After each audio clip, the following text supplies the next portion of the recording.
Does it ever feel like you have way too much going on and you can never catch your breath? Between taking care of things at work, at home, with kids and parents, getting involved in your community, I think for a lot of folks, feels like a hobby that's really reserved for people with unlimited leisure time.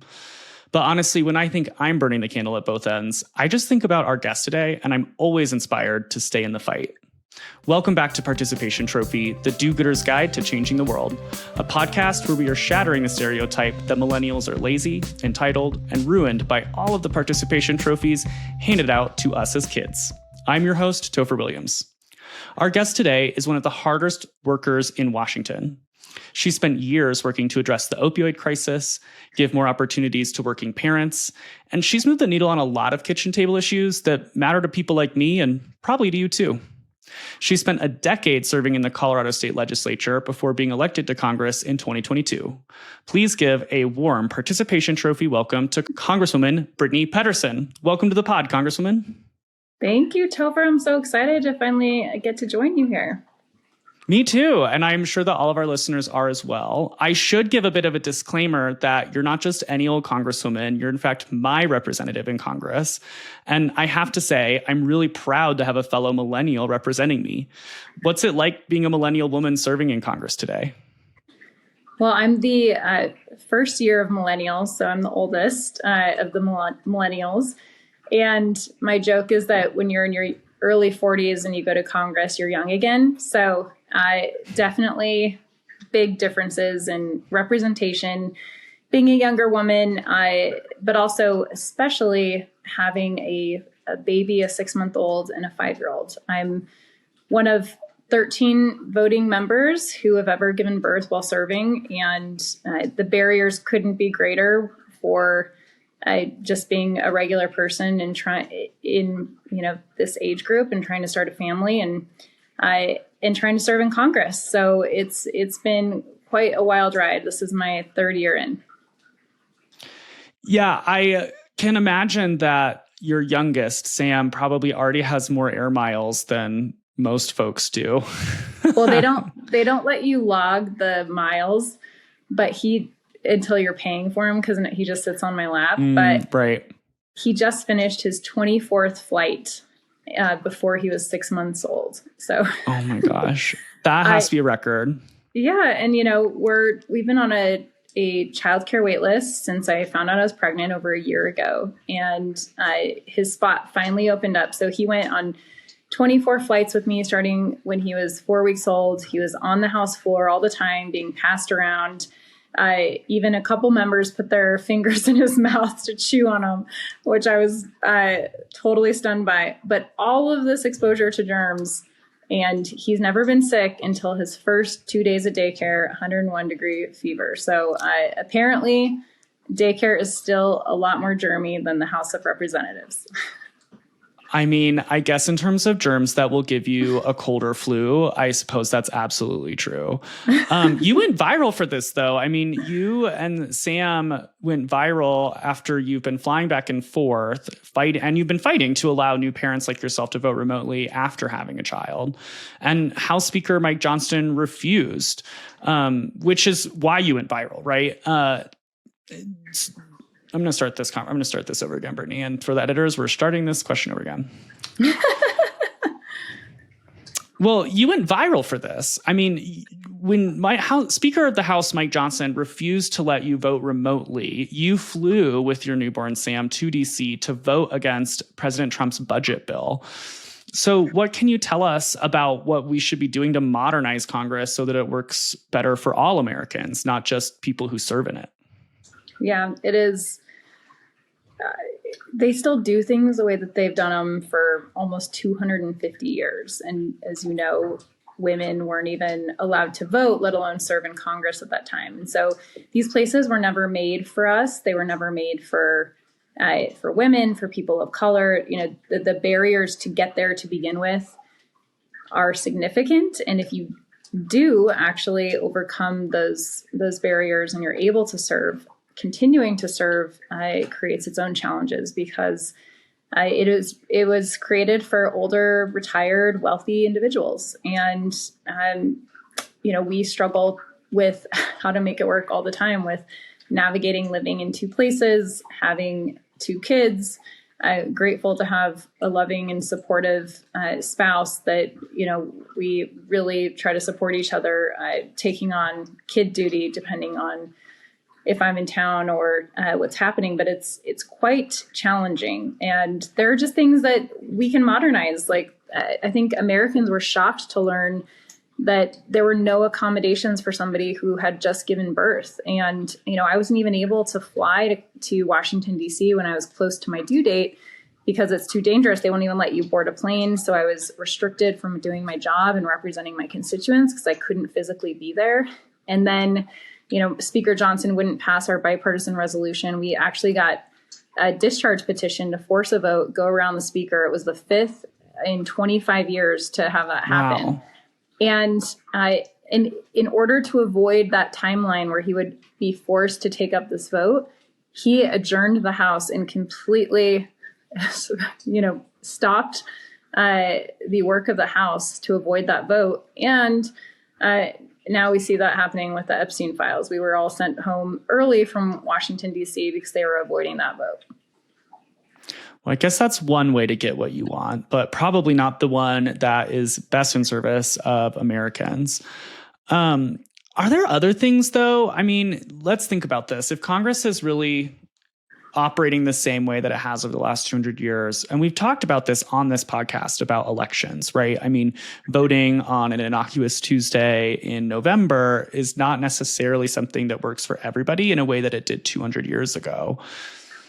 Are there things that Americans should be demanding of our representatives to really help modernize our institutions? Like, practically, what should we be doing? I mean, what I was fighting for was just a small step forward and making sure we're addressing the barriers for new parents. It's not just moms, it's for dads too. It's for, making sure that you have that time to support your family. And many dads in the House told me these stories about their babies being in the NICU and having to leave them to be in person to vote and not knowing if their baby was going to be okay. And, we should have narrow provisions that people can be remote, have their vote reflected if they were unable to be there in person. We're perfectly capable of doing that if there's a medical reason. So I think that, we need to go beyond just people who are just welcoming a new child and make sure that that it's in alignment with paid family leave for federal employees. And if there are medical reasons that you shouldn't have to be there in person.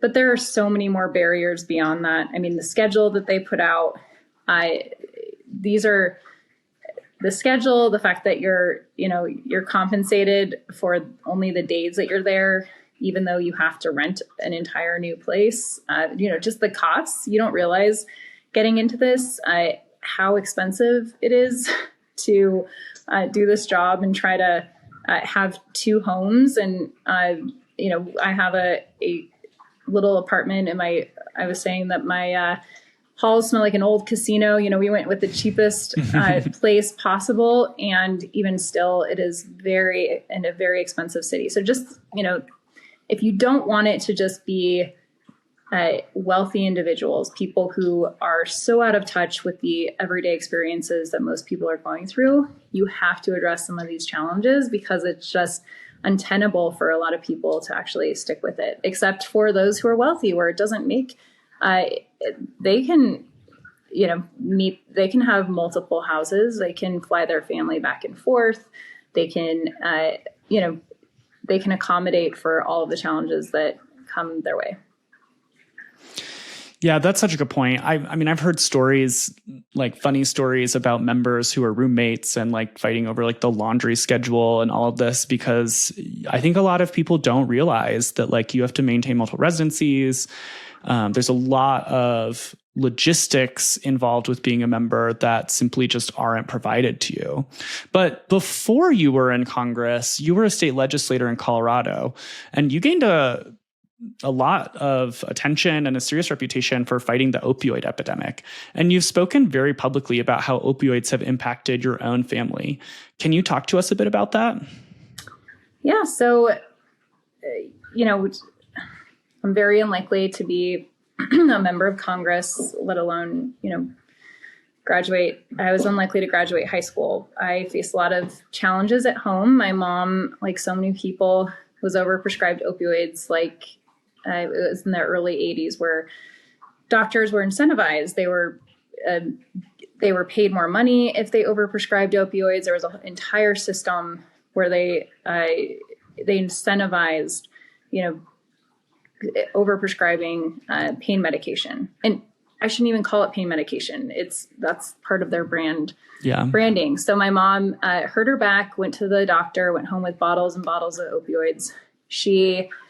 I was 6 years old at the time, and she became wildly addicted. I, of course, didn't know what was going on with my mom. I thought that she was very tired. I didn't know why she would fall asleep.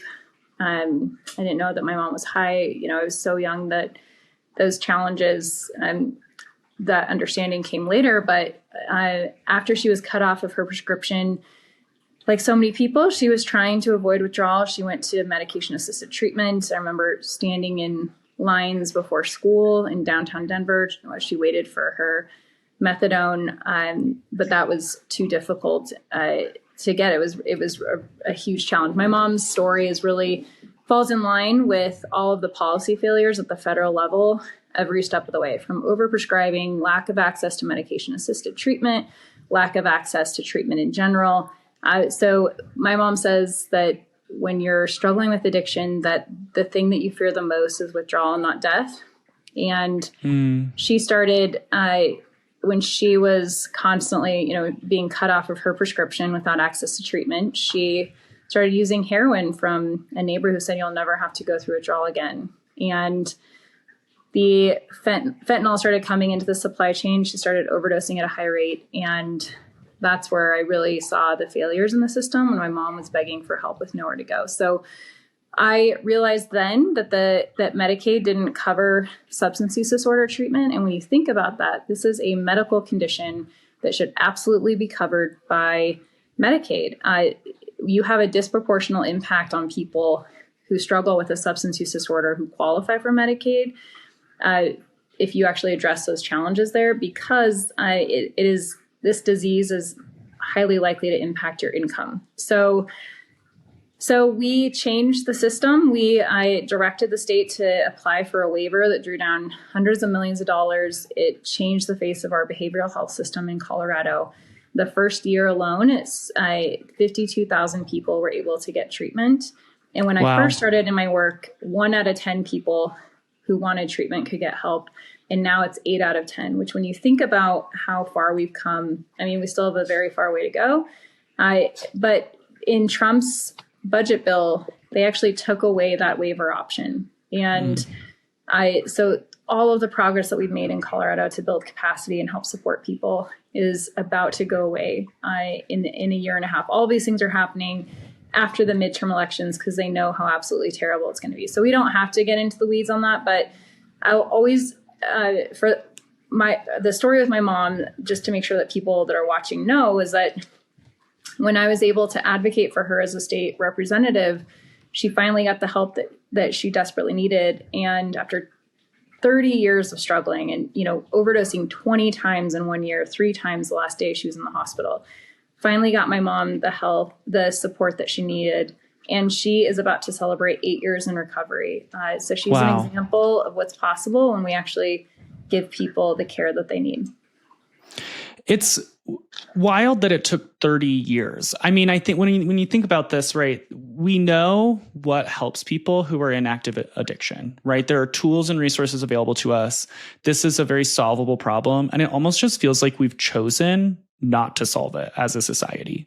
Yes, because of stigma, because it's perceived as an immoral failing and, as if, and I was raised in that culture, when I was younger, I thought my mom was choosing this over me. It was absolutely heartbreaking to not understand what addiction is, what people need to succeed. And we absolutely have chosen as a society to not care or prioritize, investing dollars and supporting these people. But the costs come downstream if we don't. And my mom, in the overdoses that she faced for that 1 year alone, that was over $1 million in federal and state funds, in making sure that she was alive in the ER. And that did not, while denying her the care that she needed, that would have cost, 100th of that. So it doesn't make sense fiscally. It doesn't make sense morally. And my mom reminds me every day, I didn't run for office to work in this space. It was too hard for me, I think, especially when my mom was still actively addicted and going through so many hardships. It felt like it was just way too close to home.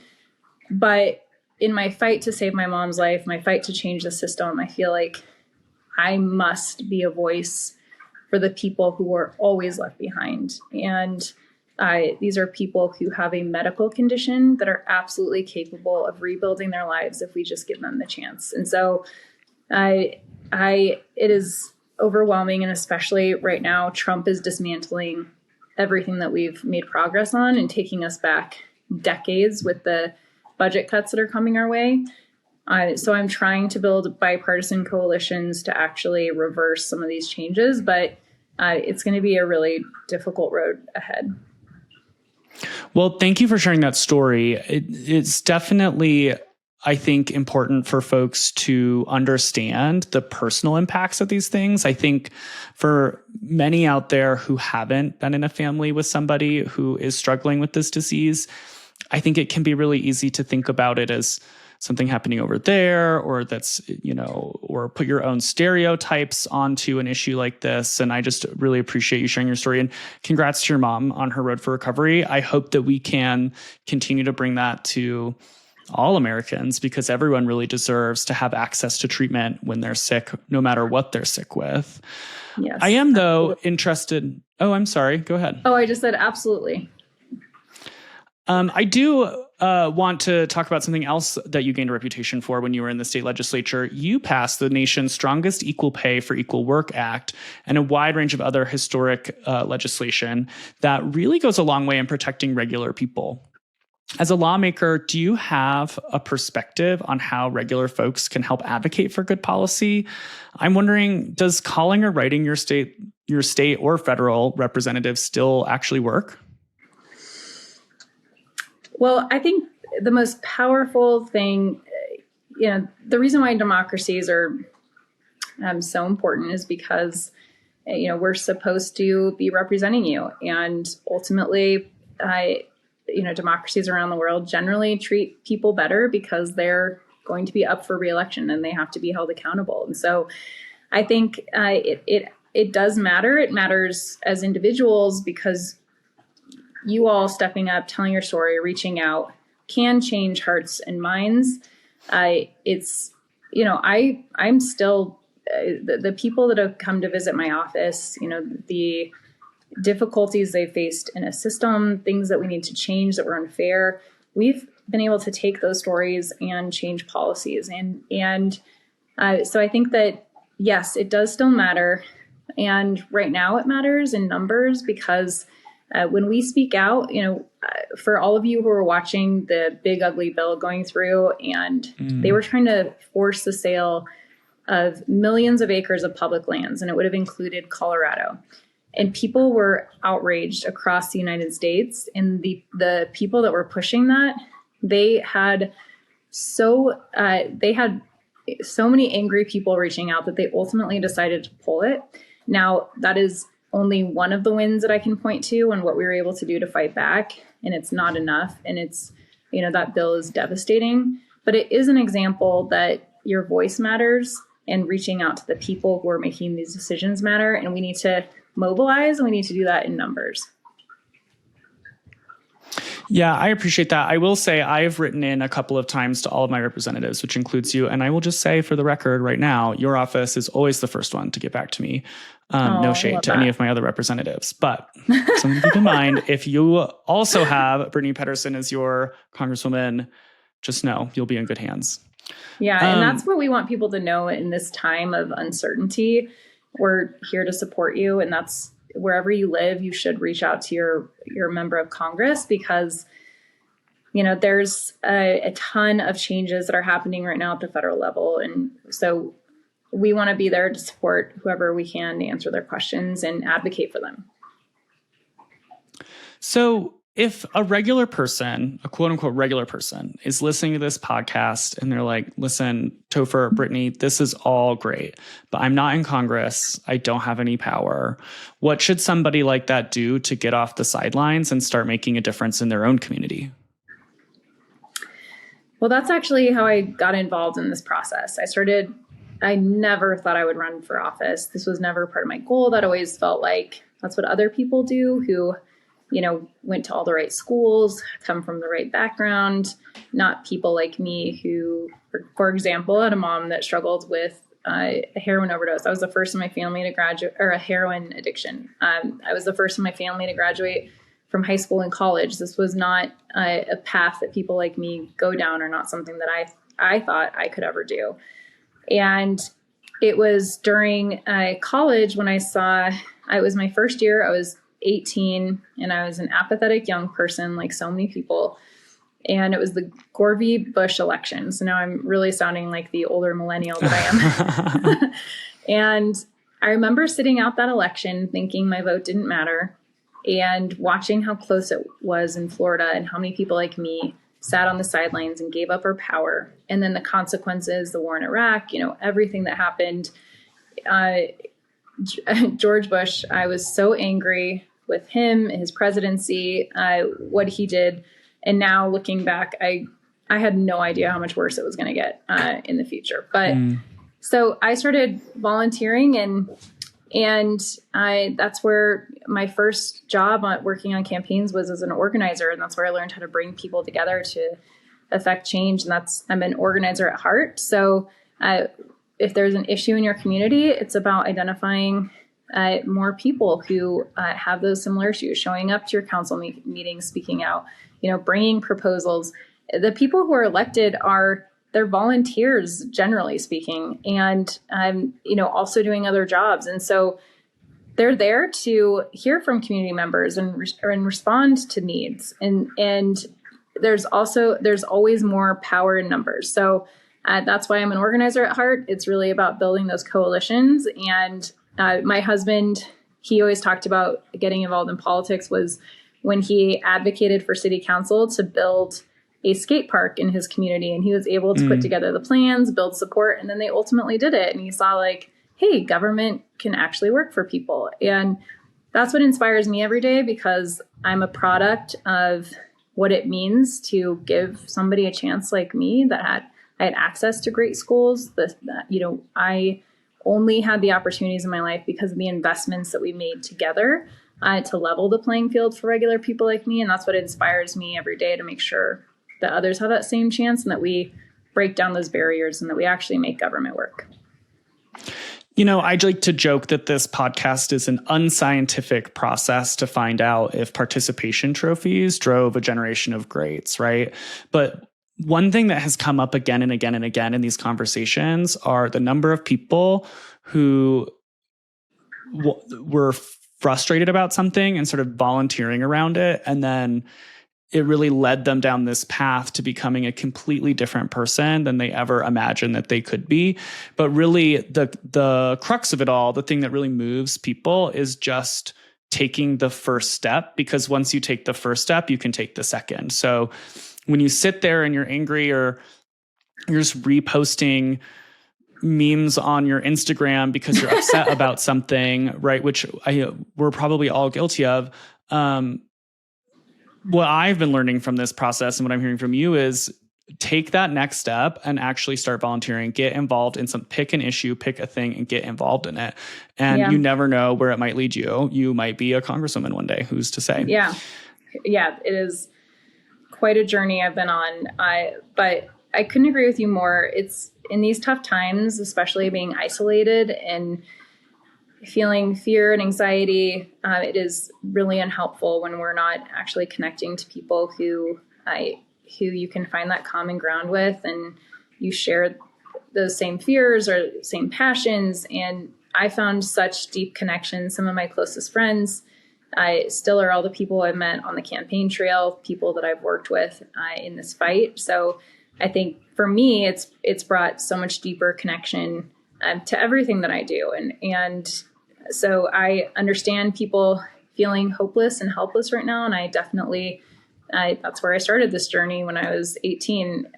But it's going to take all of us to get out of this. And the most important piece is that we stay connected and we don't, I think of Tim Walz when he talks about how fascism relies on fear for power and that we can't give them that. And, and so it's really our community support that's going to get us through this. So what advice would you have for a millennial or a Gen Zer for that matter, who's thinking, maybe I should run for office? What would you say to them? What advice would you have for them? Well, I think that, nobody's going to ever tell you that it's your turn. I have made a lot of people mad by stepping up and running for office because it wasn't my turn. And you should never wait to be told that. I think, a lot of people think that it sounds great to run for office until you realize what work that actually entails. So I think like every job you might be curious about, volunteer, figure out if that seems like a right fit for you, because it is definitely a grind. It is some of the hardest work out there, and contrary to what people think about those who run for office. This is, in Congress, I have an insane schedule. Every single minute of my day I am working.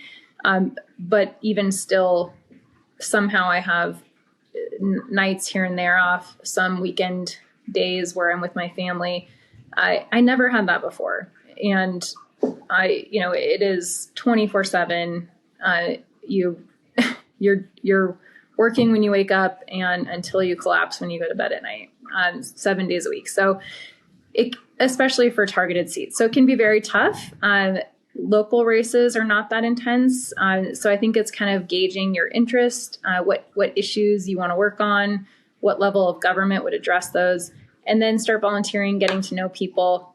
The most important thing, I think, is just showing up, supporting other candidates. I think people really stand out when they're being seen, helping support people, actually showing up in the fight before it's just trying to get themselves elected. So I think that goes a long way. That's such good advice. I try to be really involved in my local community and like local politics and local government here where I live. And I think about this a lot because I think it's really easy to look at that from the outside and say, oh, there's all these power brokers who are running everything. Well, another way to frame that would be it's also called a community, right? I mean, like it's, this may be true, right, in the White House right now. But when it comes to your local government and your local elected officials, it's actually a lot of people showing up and continuing to have each other's back and building a community and building a network. And that's really, I think, what makes a difference in a lot of these places, right? It's not really like some secret city council cabal. It's actually just people who've continued to have each other's back, and they'll have yours too. I think that's really, really good advice for anyone thinking about running for office, is make sure that you're supporting other people who are running so that they'll support you too. Yeah, really, and building really those sage advice. Relationships, and when you decide to run, then you have a whole community behind you. I think it's so obvious it's actually part of the beginning of my, the first race that I ran for. There was somebody who moved into the district to run.